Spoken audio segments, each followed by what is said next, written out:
And there we go, Joe. Hi, everybody. Hello. I'm not sure who else from the council will be joining us yet. Carol is going to get back to me on that. But we know at least Corey will be here to do his presentation. Okay.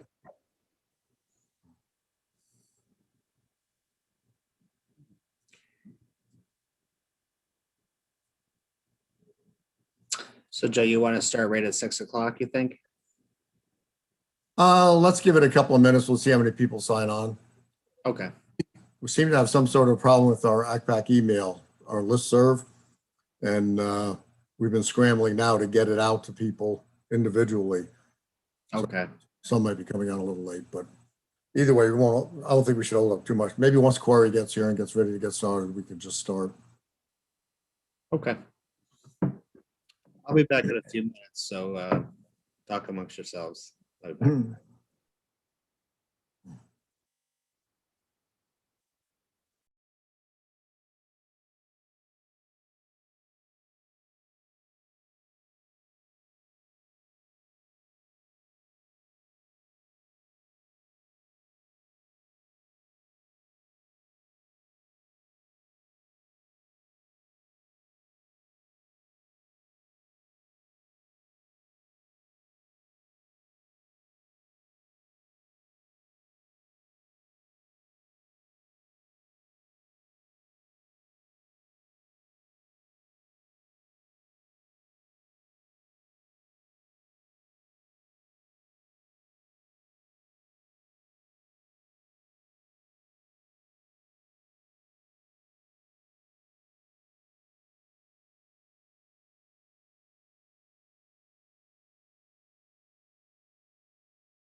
Hey, Kelly, how are you?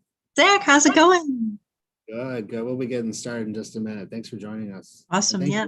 thank you everybody for coming on. It's great. We'll have a few more in a few.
What do you think, Joe? You want to?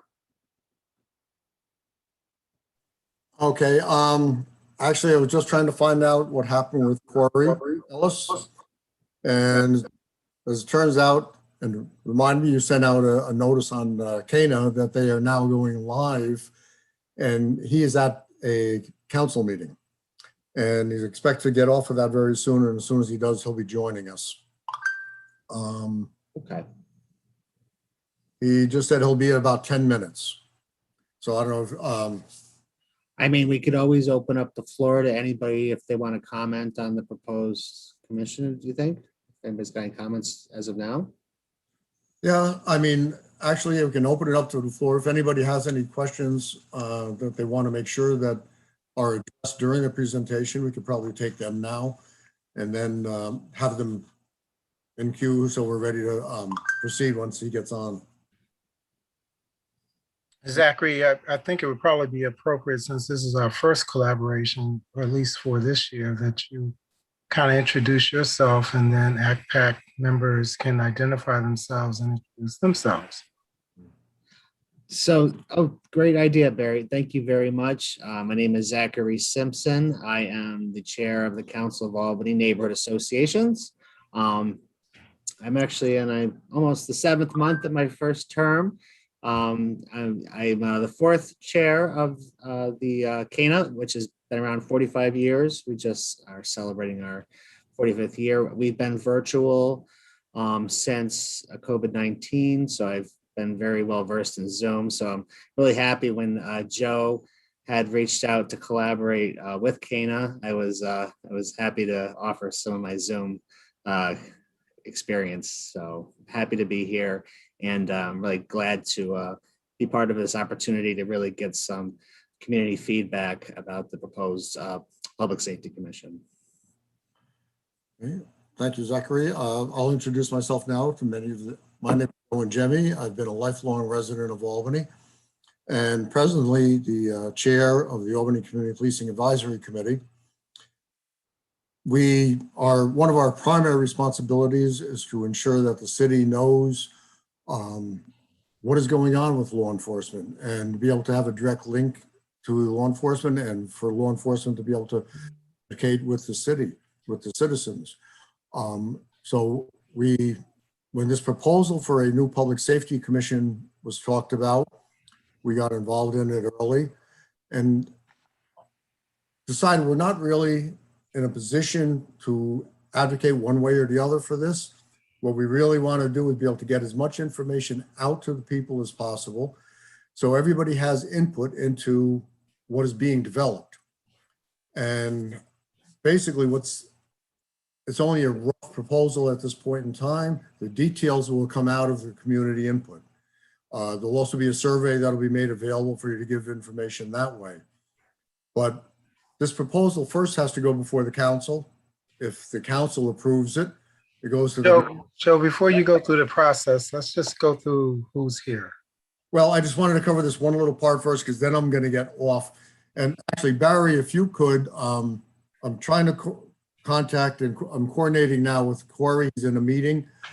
Can you email him a link rather than me just send the sign-ins for it? Do you have that for him? Yes. Okay, if you can email him the link, as soon as he gets out of that meeting, he'll join us. But anyway, what I was getting to is just that this is a process that the city and the people of the city have to have input into it. And that's why we reached out to CANA to expand our reach and try to bring in as many people as possible. So everybody has an opportunity to hear what's going on, what the proposals are, and to give input into the proposals even before it's voted on for either approval or denial. So thank you for joining us, and hopefully we'll have a good discussion and be able to get input into the city on this proposal. Next. Great. So I'm Barry Walston. I'm the vice chair for ACPAC, and ACPAC has there are 15 wards, and we have members who are representing those wards. So we have a new member, and we appreciate her being available. So that's why I want to go and do introductions. I represent the 11th ward, and Alfredo Ballerin is my common council person. So I'll just identify our members. Danielle, please. And if you can say which ward you represent.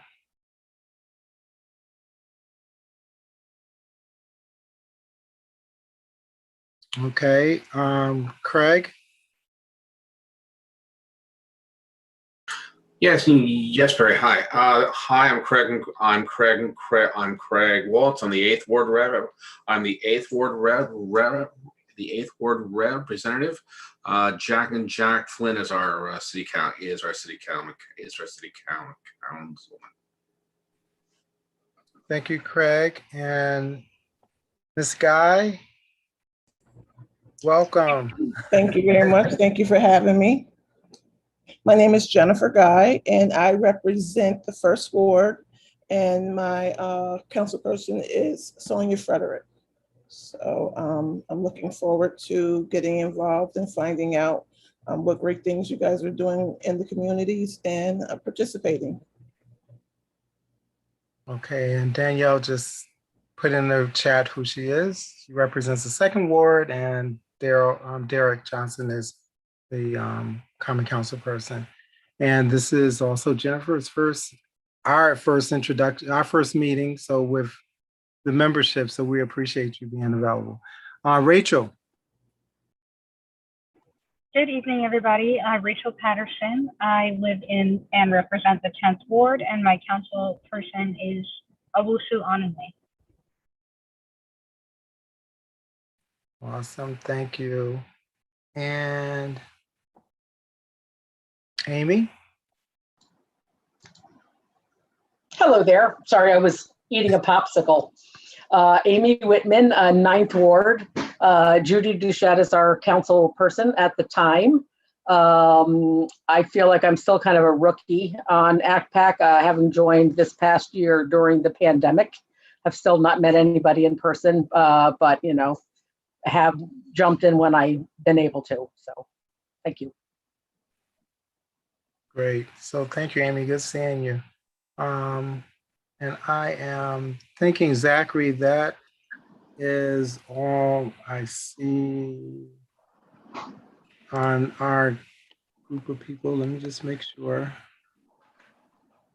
If there are any more ACPAC people, please identify yourselves while I'm looking at the queue and I don't see any. So thanks, Zach.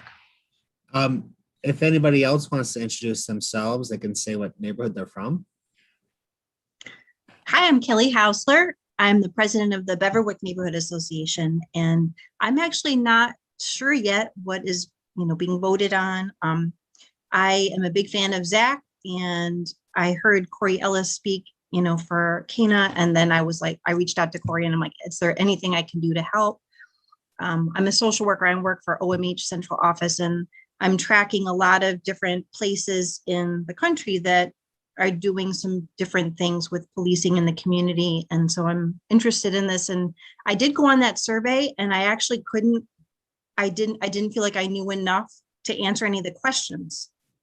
So that is just for me to kind of educate myself some more and know what what the terms are more, and maybe more what the questions are specifically. So that was just my own struggle. So, it helps me to talk to people and hear more what is actually, what is meaningful to people and what are the decision points. And I like to learn that way. And if there's anything I can do to help. Thanks. Super. Anybody else want to say hi? And we have Warren. We do have some people representing as EDs in our neighborhood. So it's good to see you, Kelly, from Beverwick. Again, as we try to get and Warren can introduce himself, but as we think about just making sure information is given out to the community, I think part of our challenge is just making sure we know who people are to be able to communicate that to you. So Warren is waving, but Warren, go ahead. Yeah, Barry, thank you. I'm Warren Hamilton, former member of the Community Police Review Board. I was on it for about 3 years and resigned last summer. I have studied a little bit about criminal procedure, police, et cetera. So it's an interesting topic that is right in my wheelhouse, if only because a lot of the problems affect people that look like me. So I'm very interested in solutions. Thank you. Thank you. I'll introduce myself. My name's Elaine Frazier. I'm a lifelong Albany resident. And today I am also chair of the board of the Urban League. And I'm a commissioner of redistricting for the state of New York.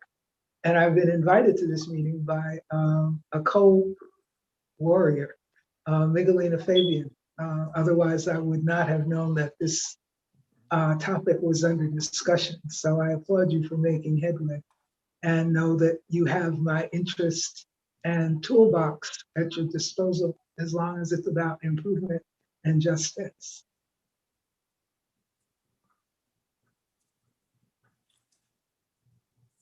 Thank you. Does somebody else want to introduce himself now?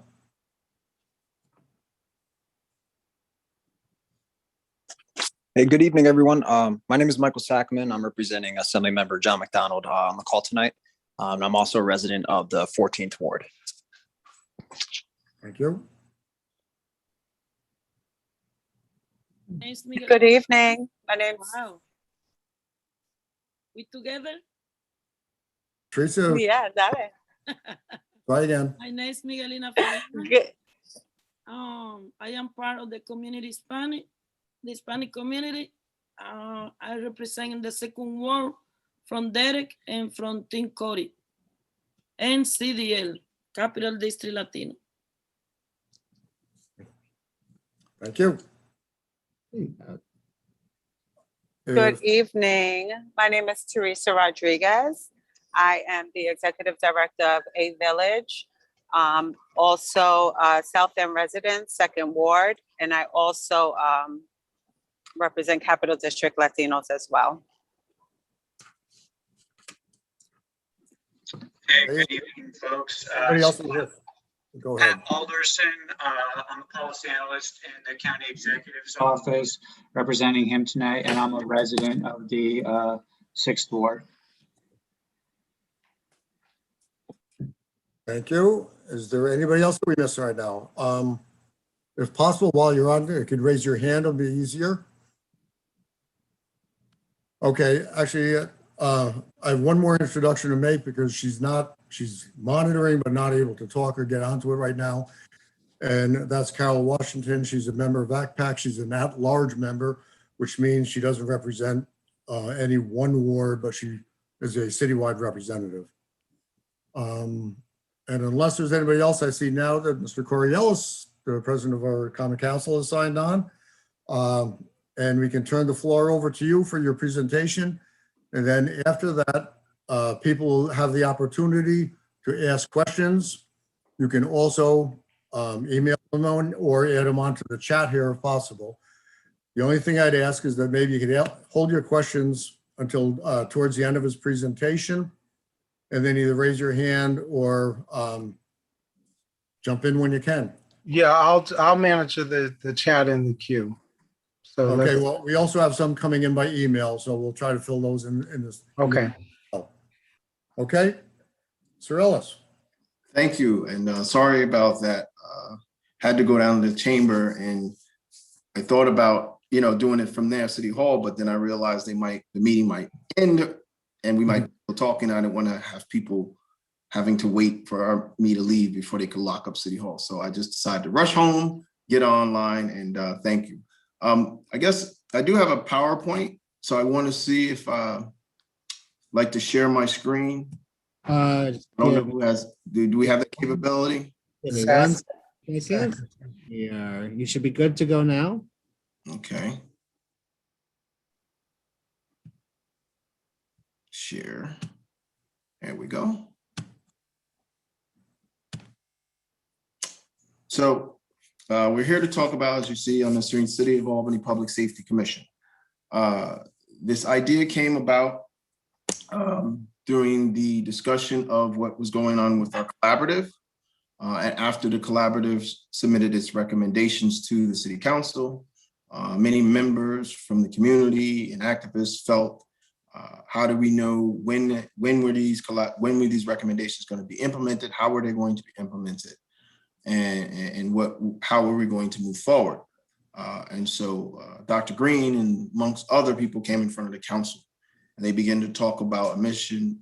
Anything done should have a mission statement, and council members agreed with that. And so Dr. Green, myself, and a number of other people began to work on that mission statement and work on an entity that would look towards moving towards transformational change when it comes to public safety in the city of Albany. You know, the executive order formed a collaborative from the governor's office. And before even this the executive order came out about police reform, our common council members were already working on a number of reforms as far as the CPRB, passing local laws, having our officers, every officer wear a camera, not just uniform officers. So we were in the process of doing that. And as most of you know, the collaborative, was appointed, the governor appointed the mayor and the police chief to run it. When the mayor established, as you can see, there's 32 members, part of that collaborative. Each member was assigned a working group, as most of you know, and those working groups were charged to come up with recommendations and engage the community throughout many meetings. The following working groups were policy standards, operating procedures, civilian oversight, police department functions, community safety and restorative justice, recruitment, retention, promotion, training, and officer development. Those were the working groups of the collaborative. When we came up, the vision and purpose was to place police reform in a reinventive collaborative way to create a partnership with the community, police and stakeholders through decision, and this is very important, to create a partnership with the community, police, and stakeholders through shared decision-making, resources, and responsibilities to reform policing. The collaborative recognized that to accomplish this goal, we must address the history of mistreatment of communities of color, leading to a lack of trust towards police in America and the city of Albany. And that's how the collaborative's purpose and the vision for the collaborative was. And the collaborative identified a number of recommendations, as I said earlier, that we had no way of figuring out how those recommendations were going to be implemented. There was no time frame, and not just citizens, but members on the city council also had issues with that. But we did pass the law. We were sort of the governor. If we didn't pass the law, the governor had stated cities could lose state funding if they didn't come up with a reinventing plan and pass it, I believe, by April 1st. And as the mayor said, in quotes, and also as city council members said, this was the beginning and it wasn't the end of what we were looking at for police reform.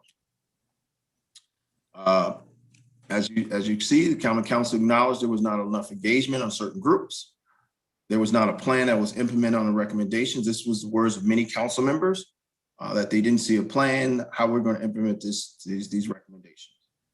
And that's when I began to think about, I told County Council President Pro Temp Kelly Kimbrough, and I told Majority Leader Ms. Farrell that I would begin to working on something with some groups and figuring out what would be the best way to move forward with the community and what we were seeing.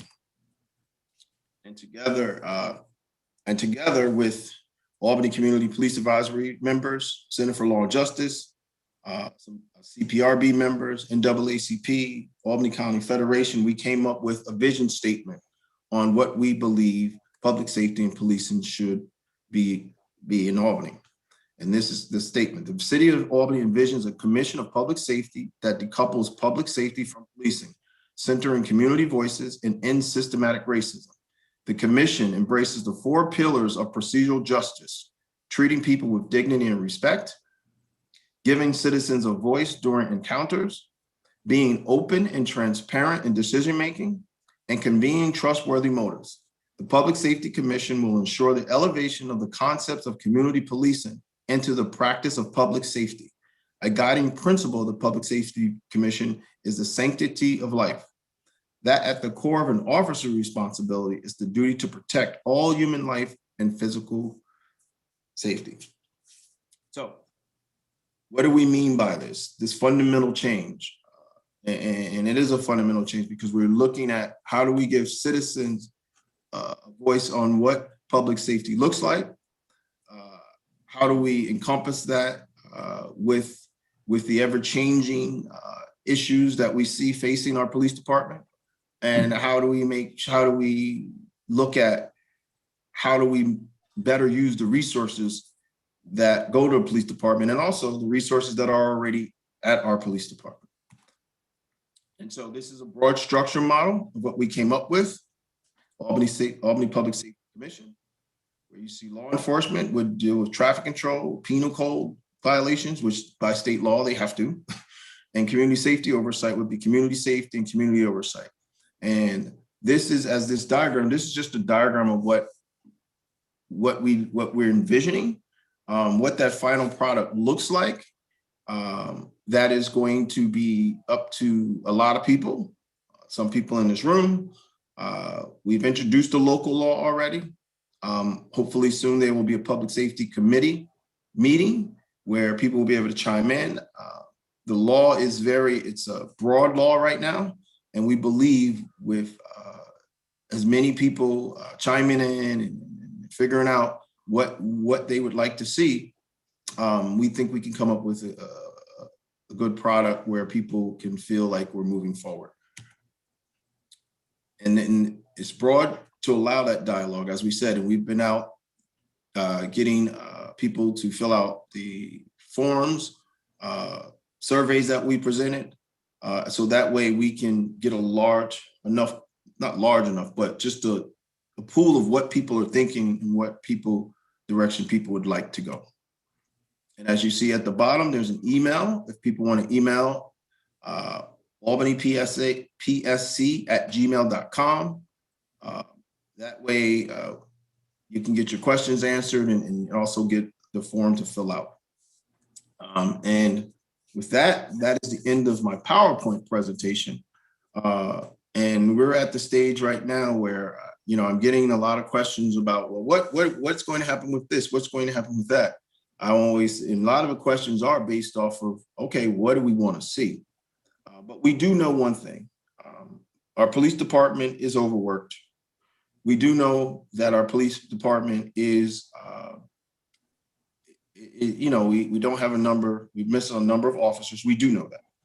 But what we also know is 90% of the calls that our police department receives are nonviolent calls. So what does that say? We're using our manpower, our man and women power, answering calls that are not dangerous, that some other entity, some other people could be answering. And that way we can use our other police officers and police resources for those penal code violations and things of that nature. So we wouldn't have to always call in the sheriff's office or the New York State troopers, because a lot of times, every 911 calls go to the police department, no matter what it is. And they have to take those calls and they have to answer those calls. And if something really happens and we need more manpower, we have a number of police officers who are doing things that I feel what I call neighborhood engagement people could do. And so I think that's what I'd like the commission to envision. Envision how do we implement, how do we look at mental health services that falls under this Public Safety Commission, and how do we go about doing those things? And I think this is the vehicle that can do it. And I think it does look at public safety policing in a different way. And so with that being said, I will take any questions. All right, Corey, the recommendations, can you send those are they public? Yes. First of all, can you? The local law is public. Put it in the chat, or do you want to send it to me and we'll make sure that we. Okay, I will send it to you, Barry, to make sure you have it. Yes, I'll email you the local law because all this stuff is public. And once again, the local law is a broad-based law right now. And basically what you saw is the mission statement is in there. And it's also in the local law, creates the number of members. We started out with the number of members as the CPRB, the number of people that serve on the CPRB. We also started out with how those members would be appointed. And we kept like the structure of the CPRB. Council members would appoint some, the mayor would have some appointees. But we are also looking at the criteria for those individuals, and also possible funding streams. So that way we can get a really, I continue to say it. We want, it's great to volunteer. For some things we should engage our citizens who live in the city of Albany, and you would have to live in the city of Albany, participate, that we could give them a stipend to do this work. And it shows the importance of the work when you do provide some type of payment to individual. It does get you a different type of individual who will participate, because we know a lot of people are busy, but we really want to make sure that people are engaged. And also, we want to make sure this Public Safety Commission, when I look at it, we're not forgetting about community policing part of this. And we're hoping that commission and those members would figure out how do we implement that as well under this umbrella. So I believe this is a discussion that is needed. I believe it's something that needs to happen, because when we look at public safety, We use a lot of resources policing, and we use a lot of resources of our police officers who could be doing different things rather than answering a call because somebody had a flat tire or somebody needed a report just to submit to their insurance company. While that officer's he or she's doing that, there's other things they could be focused on when we see an uptick in the number of crimes, that number of violent incidents we having, and we wouldn't have to call in other individuals. So I think this is a good start. I think it's something we can create and build upon, as they did with CPRB. So. Great. There's a long question in there from Brother Warren. I'm just going to ask you to let me open it up. Let me open it up to look at that. It's I guess I would like, as you're reading that, Brother Corey, just want me to go over it, Barry, or you're just gonna read it? You good? Well, no, I'm reading it myself. Well, that question is more of a statement. That would be more of a CPRB question. And with the CPRB, that will be in a general election to change it over and give it, make it an independent entity. And voters have to vote on that. It is a referendum. And this right here is something the CPRB would be looking at. Because when we're talking about discipline or anything like that, that would go to the CPRB. I'm not really talking about discipline, and I was on a CPRB for about 3 years, and I brought this up repeatedly. The point just is simply, you can have all the cameras you want. If you don't have a tight policy behind the camera, then it's moot. That's not a CPRB issue. So if I'm an officer and I turn my camera off, I talked to the chief directly, and he said they're subject to department discipline. And I didn't bother asking what does that mean, because it's none of my business, but that could be just a verbal warning. So that's an issue. If you got all these new cameras and all I got to do is turn it off or not turn it on, and in effect, there's no recourse. Well, as also, I said, in terms of sampling, right? I'm a researcher, right? If you don't sample your data, and I talked to the police about this, I said 5%, I think it was really around 2%. I'm trying to not be generous. So all of the video goes on a shelf and nobody looks at it unless there's an issue, and then they don't save it forever. So unless it's tagged, then it's destroyed and you never see it. So the point is, a camera is not a panacea if you don't know the policy behind it, and that's not a CPRB issue. Well, right. Because it. Brother Corey. Go ahead. Let me just want to value. Thank you, Brother Warren.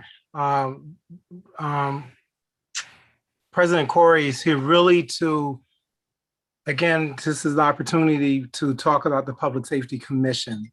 And so I think it's going to be really important that, you know, in addition to what Brother Warren has talked about, which is some relationships, however, for the purpose of President Corey being here, is to really ask him, what does the Public Safety Commission look like for your respective committee, your community, or for our respective community? So, you know, he's put a lot of information out there. I really think it would be valuable for him to hear if there are some particulars about the write-up, the structure, you know, what kind of mechanism is going to look like. This is an opportune time, and I would hope that you all would, challenge or would speak up, not challenge him, but definitely I understand. Ask him a question. Barry, it's Craig.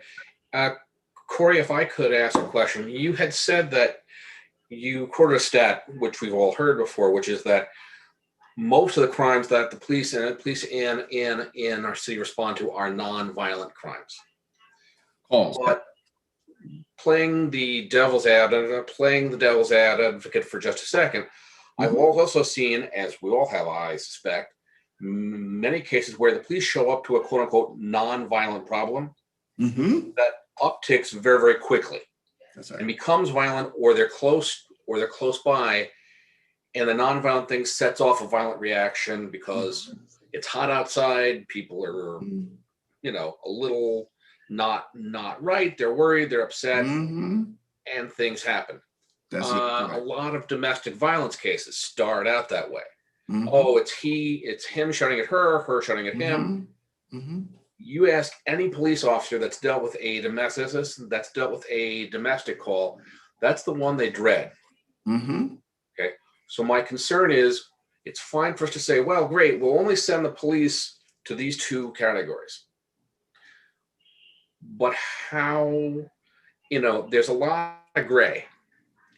So we need to be able to distinguish better between what really belongs with the social workers, and I agree that a lot does, and what belongs with the police.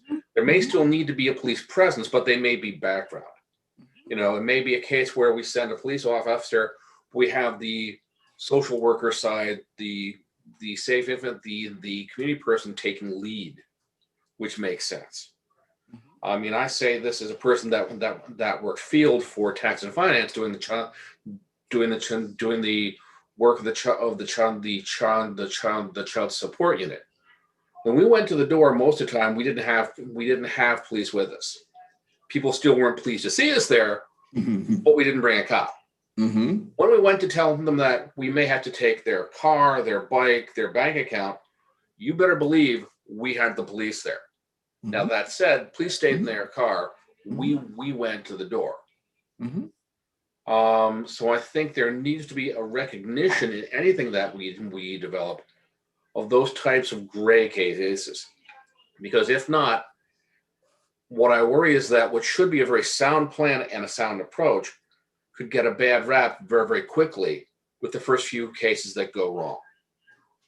So it's a sort of softer approach, but not as clean cut as I think a lot of people would like. I'm not sure what your thoughts are on it. My thoughts are exactly what you just said, Craig. You're absolutely right.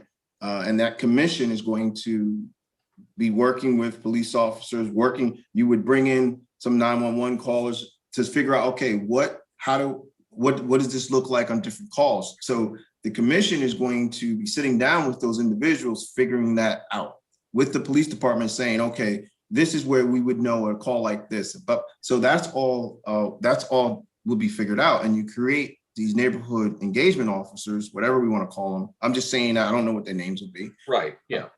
But those people are going to be trained, like anybody would be trained on how to handle those situations when you're like, okay, this trip call that we might need a police officer on this call. But I would also say this, and we know this, the data supports this. When the police shows up, especially with the relationship that's not there with the community, people take a more heightened approach. Yep. Than if a regular person who comes there and they know I'm not an officer, I'm a neighborhood community person, and we're just here to try to, tell you to turn off your radio. We're just here. Is there anything else you need? And then they assess that through training, and they say, oh, you know what? We need an officer.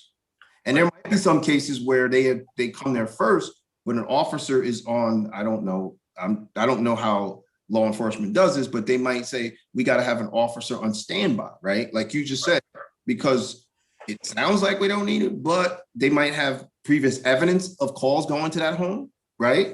They might say, listen, we got these many calls at home. It always seems to be. So even though it's nonviolent, we might need an officer because there's these many calls about noise, these many calls about domestic issues, about arguments. So all those things will be vetted out, and I believe the professionals will be able to figure that out. But you're absolutely right, Craig, with your statement. But we do know by statistics, because sometimes we call police officer to the scene, because people see a man officer, however they might feel, they act out. And that's a fact. Having a bad day and they want to take on authority. So if you send somebody sometimes without that, it could take on a different approach. Thanks, Brother Corey. So one of the things I want to just lift up, that you talked about mental health being part of this discussion and making sure that that's informative and intentional, and that there will be training as part of the commission. So because I think it's important for Kelly, who I'm going to call on next, and I'm calling on people. There was one thing in the chat that Brother Warren talked about, which is code of ethics. And, does the commission, and I'm translating this, but the code of ethics and the mission statement and the values should be synonymous, that there is, so that may be a consideration. But again, in our respective areas, just as I'm going to call on Teresa, who's representing a village, and Sister Fabian, who is from the Capital District Latino, I think it's important because we have to translate this back to our constituents. So I want people to make a relationship with this discussion. It's not like a broad discussion, but we become the ambassadors to talk to our respective communities and our respective places. So I know Kelly, one is a fellow social worker, but also she's represented Beverwyck, and kind of, that community, what does that look like, or what have you heard regarding this commission? Yeah, so I'm in a very much of a learning place. And so Corey, so good to see you. So Barry asked us to introduce ourselves, which I loved so much because I'm very new to all of this, but I heard you speak at CANA, and I don't know if you're off, I reached out to your office and said, hey, I don't know if you remember me, but if there's any, yeah. So, and I tried the survey and I didn't understand a lot of the questions. So I still have a lot of learning to do. But one thing I hear every time I turn around, whether it's I'm talking to my dad, who's always been nervous that his daughter's a social worker, and I've had a lot of forensic work, and I'm like, Dad, I know, we have training and we know, but he'll get scared and he'll ask these same questions that, that were just asked. And we were hearing them on the CANA call too. What happened when the call goes south? And I agree with you, Corey, that there's training, and the people who triage the calls, I don't know how it all works, but they figure out how to triage the calls, have people on standby. I've listened, I search out these webinars to hear of different designs of, maybe some people have police go and there's no colors on the cars, there's no sirens, there's no uniforms. And so, and people might still know that it's police, so it might still be triggering, and so it might still not be helpful, but that's one idea, right? And then other ideas are having someone on standby. So like, people have done this and have done this very well, and I feel very comfortable. And my dad will be like, would you feel comfortable as a social worker going out? And I'm like, absolutely. If I'm in this like really studied design, and I really like Mr. Warren's idea about, so the policy, and I defer to whatever is the appropriate conversation to be having, like I am still learning, but having the policies and procedures for, if there's going to be cameras, I really do like the idea of what is the sampling. I really like that point. And what is, how are we going to handle it? And I feel like that just keeps everybody on track and everyone can still weigh in. So those are just some of my thoughts so far, but I think that this is just a beautiful discussion. So thank you for letting me listen to it. Oh, well, thank you for your comments. Also, when we're looking at that, right, this is all things like, I can envision when you start out, when they start out, if we hire outside entity to service our mental health needs, I envision probably starting out where you might have police officers go with them at first, right? Just to figure out, I can envision that. But it's good to have that person there with the officer, so the officer can say, okay, I'm not needed here, or we got this under control. So that way the officer is also not fearing like this is a situation where I have to use force sometimes. Because I think that's what we're talking about, right, right, folks? Our officers are not trained to handle mental health issues, right? Our officers get to a scene, if somebody's acting, not normal, they're not assessing that person for their mental health capacity. A lot of our officers will say, okay, I have to safety first. I have to get home first. So if that person does something and they just react, then we have a unfortunate situation sometimes. But if they have a professional with them, possibly that person goes, oh, you know what? These are the signs of this. So now the officer is there as an assistant, and that professional could say, okay, this situation might be warranted where you need more we're more forced to really, whatever needs to happen to prevent that person from hurting themselves and for hurting others. I always look at it as it's an added protection for our officers, right? It's an added protection where they say, you have a witness there to say, this is how it happened. This officer did A, B, C, and D. I was there. So I look at it as another layer for officers to have some protection, and also for the community to be able to tell those stories as well when we come into some type of contact. So I always look at it as another resource, another pair of eyes, and another professional that can help assess the situation. Brother Corey, we have Rachel has a question about budget intentions and qualifications. Rachel in the chat. Yeah, sorry. Yeah, thank you. So I want to just make sure that I'm reading the right proposal, the local law L. Okay, so yeah, so I guess I'm just curious what your expectation is for the budget. First of all, like a number value, and then secondly, where the money for that budget would specifically come from. Are we talking about reallocating police funds, or are we talking about a new pot of money that is ultimately going to come out of taxpayer dollars, which I'm not saying I'm opposed to, but is definitely a consideration? We can look at reallocation of resources, absolutely, from the police department. We could look at new funding if possible.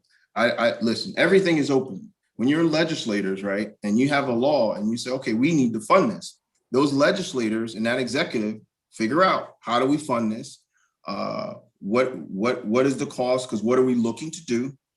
We already have the mayor's office saying they're looking to fund some type of organization who might come in and have an RFP for mental health services. So guess what? The mayor's already committed to that. So you put that entity under the commission. The commission is the one who would hire that group and manage them and make sure. So that's how I look at it. And yes, everything is open. But I also would like to say this as well. We just can't look towards our cities, right? We have a state and we have a federal government. Our federal government right now, our President Joe Biden is he's part of the police reform movement. But what I'd like to see, and I've called our United States Senator, I've talked to Chuck Schumer's staff about this, is when we send down grant money for policing, why is it always about equipment? We send millions and millions of dollars to cities about equipment. Our police departments across this country looks militarized, not because of cities. Cities can't afford the things they have. It's because the federal government continued to send down monies to militarize our police department, but they never send it down for community policing. So if you create a different reform model and say, hey, we'd like you to fund this because we have citizens engaged, we have community members who are our neighborhood peacekeepers or neighborhood whatever, they're engaged. We want to open up satellite offices in different neighborhoods. The federal government should be like, wow, we should be funding this. So the money is there. And I stress this very strongly. The money is there for our government when they want to do something. So we just have to demand it to be done. We just have to tell them, stop sending money down to our police departments to militarize them, send money down to create community policing in an effective way where we can have public safety reform and where we can show a nation this can be done. We can show a nation that also our police officers are being taxed to do things they weren't trained to do. And so let's figure out, how do we create that change? And I believe we can do it. So I never take on, well, we don't have the money. We have the money to do what we want to do when we want to do it. Absolutely. That actually, yeah, that wasn't really what I meant by that question. But yes, we're looking, police budget, everything, yes. That's wonderful. I'll just say in response that in my experience with policy, when the policy does not specify where the money comes from, it can be a lot harder to get that. So I totally support everything you're saying, but as a constituent, I think that for my common council members to pass something, I would have a higher level of comfort if I knew where the money was coming from, only because not that I'm saying we don't have the money or that I generally don't trust folks, but it does add a layer of security if we write it into the legislation, which is why I'm asking that. And then I believe, yes. And then secondly, yeah, while I do appreciate a commitment from the mayor, these things get politicized very easily again. So like, I'm always a fan of, if we can write it down, let's make that the case. And then, so my second question is about qualifications. And I understand that you're in a process of surveying folks. This isn't so much a question as more so a statement, just that I don't see any qualifications listed here. And perhaps that was intentional. But what I will say is that, and again, not that well, actually I will say, like, communities of color, communities of color have a right not to trust our government systems from the municipal to the federal level, right? And so and also recognizing how political appointments relating to police can be, just because of the funding and police unions. I think that it might be worth it to consider additional qualifications for the mayoral appointees, because those tend to be much more politicized than the common council appointees.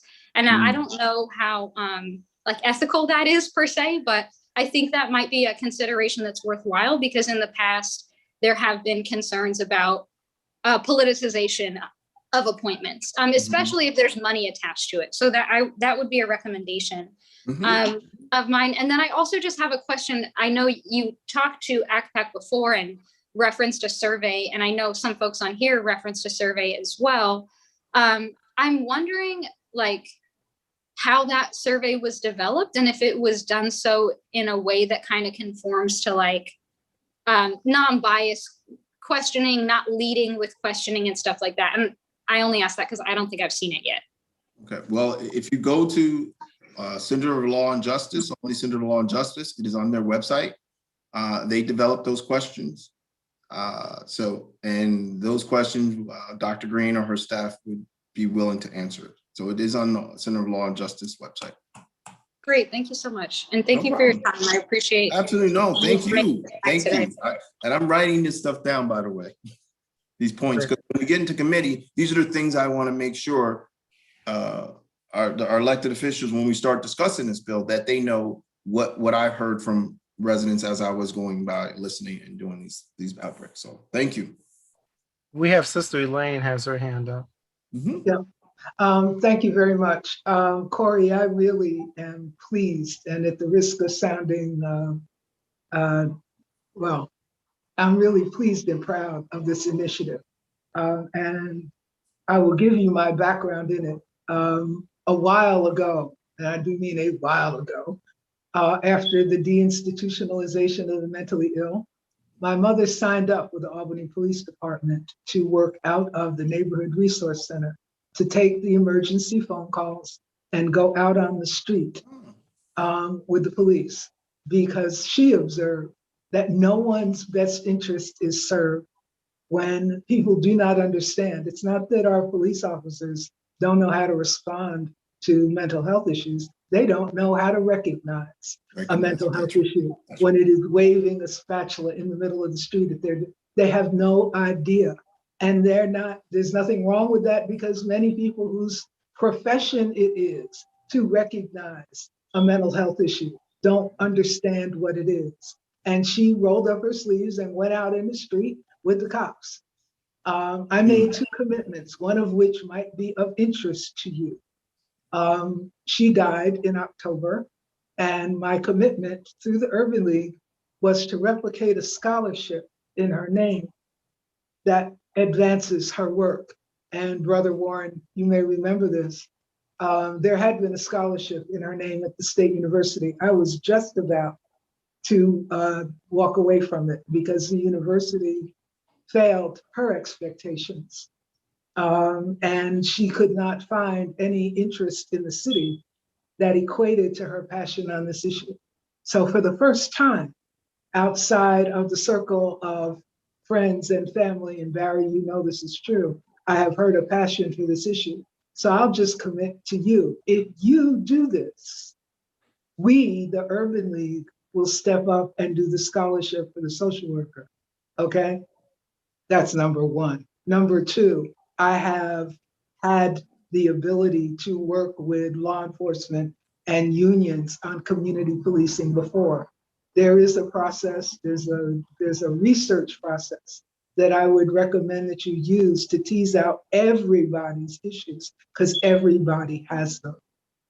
And I can give you that recommendation. Finally, state universities police had a moment of experiencing their own personal trauma in talking about how do you deal with the traumatic needs of community. They understand that they need to be a part of this process as well. So my recommendations to you is A, you expand this group to include all of the policing jurisdictions that roam through our city. That's number one. And number two, I'd be more than happy to throw in on this effort as just plain old Albany Lane from Arbor Hill and Arbor Hill Community Center. Okay, period. If you are willing to have You're a more than just, conversation about it. Ms. Frazier, you're more than just plain old Elaine. You're more than. No, understand. Thank you, There- and I there- thank you. understand. There are And we people will on be this using. call who would love to bag me with conflicts of interest and all kinds of bullshit. I am saying, this is Elaine Frazier from Arbor Hill, right, Warren? Okay. And Elaine Frazier from Arbor Hill, Florence's daughter, is willing to throw in all her tokens. And that includes a relationship with Columbia University, State University at Albany, a litany of research entities, and a tool you might be interested in, but I can't tell you about it here.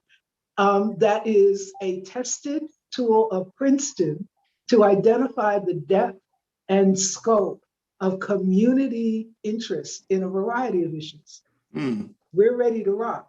If you're ready, we're ready to rock. Thank you so much. Thank you. Great. In the chat, I put in the Center for Law and Justice, and thank you, Rachel. Thank you, Barry. We'll put in, put the link in on what Rachel was sharing for everybody.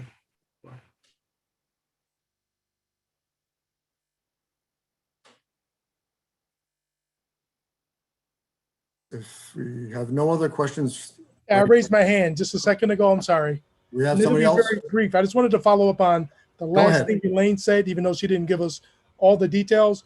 But a community-oriented needs assessment is such a vital tool that's rarely used. In other words, you're assessing the needs of the community. And that sounds like what she just said, but she didn't give us all the details. Obviously, that's vital. Thanks. Thank you. I just wanted to add one thing. I just want to acknowledge Council President Ellis for coming to CANA early June to really engage with the neighborhood association leaders on this. And I'm just wondering, are you going to be presenting any of the feedback you're getting from these community surveys? Yes, we will. Most of this work, if you want us to come on here to do that, we can. But you know, I like to do things through the legislative process, right? And we don't think these surveys, you know, they're not going to stop. We're going to keep going until we get to where we, you know, a good law that the citizens can be proud of. So, and that everyone can be proud of based off the surveys that are coming in and things of that nature. So yes, we will. We can do that through this forum, or we can do it through the Public Safety Committee, which I think I left the caucus early, but I know Mr. Johnson was going to be asking. And you know, I just want to add, if you want to do a supplemental survey, we could certainly send it out in the CANA listserv just to get it out to the entire city. Okay.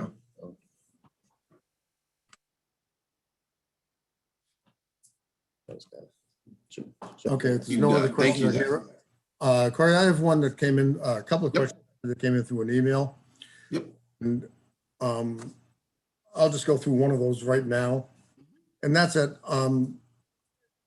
how do you envision this council or the committee, the commission, being in the, well, more responsible to or answering to the council, the mayor, or as a totally independent commission? Well, I would like it to be independent commission. That would be my first choice. And it'll be up to the council on how they vote and how they structure this law. But that would be my first choice.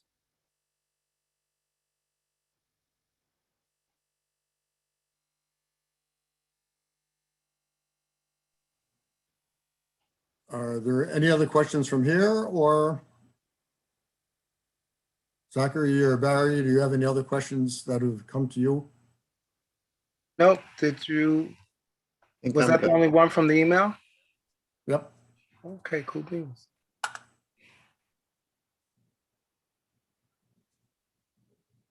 Barry, you wearing that shirt though? I'm telling you, you did a great job moderating this too. Thank you. And those backgrounds, Barry, are I know. I don't know if they're rotating or what, but I love it. Thank you, thank you. Sister Fabian, did you have anything would you like to share? Yes, the same question every time we meet in some board, some meeting. How we can get this for the Hispanic community and in other communities? Because the people in the street don't all is American, white or black. The different community around Albany, especially in the downtown, the South End. Okay, well, we can work with your community. We can work with some people I know, and we can put this in the 1 or 2 page flyer that we have. We can put that, translate that into Spanish, so that way we can get that out to those communities, as you like to say, the people in the street. And I just received a text that the results are on the Center for Law and Justice of the forms that are coming in. So, but yes, we can do that. So they have a link.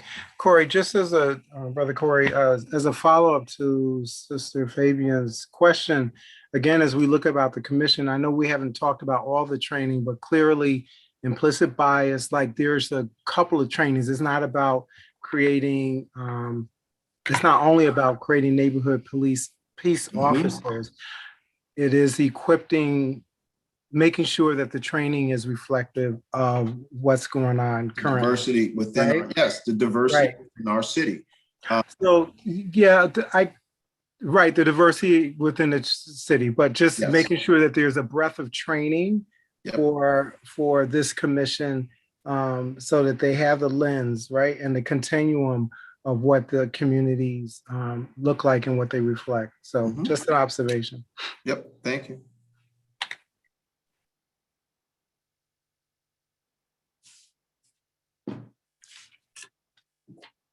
Okay, you all, we all have families, and we appreciate Kana. Sorry for being late, but I do appreciate Kana for doing this. Yes. I'd forgotten that we were going back into the chambers. I was like, oh, shoot. And then I realized, well, this might run longer, and people are working, they want to leave City Hall. So I said, it's just faster to just get home and don't have to worry about feeling, rushed a little bit. So. But our council meetings will be still live streamed, for folks to know that, if you haven't heard that already. So with this, with the pandemic, it did change some things where we felt like, okay, why aren't we live streaming our meetings? So we will go by our original rules of the council with a public comment period and things of that nature. The difference right now is we're going to be live streaming our council meetings, so people can still tune in and view our council meetings live. Well, we appreciate you being here and spending your time with us tonight. We would like to do some more of this, and now that the council is actually coming out in person and doing live meetings, perhaps we can discuss doing the same sort of thing, where what ACPAC has done in the past is we've had forums in different parts of the city. So we can go to the city and hold personal forums, personal question and answer in different parts of the city. So we can reach out to people who may not be on social media. I think That's exactly right. Relation that we're missing that way, that would appreciate having face-to-face. Absolutely. We can maybe meet with. And Joe, I'm ready to do that. You just let me know and I'll be there. That is not an issue. Then we'll be in discussion. Thank you. Thank you, good man. Thank you, sir. Thank you. Zachary, you. All right, well, thank you very much. Thank you very much, ACPAC, and everybody that was on tonight. And I look forward to hearing more from Council President Ellis and as things progress here. Thank you. Good night, people. Thank you, everybody. Good night. Good night. Thanks so much, all. Thank you. Thank you. Night, thank you. You.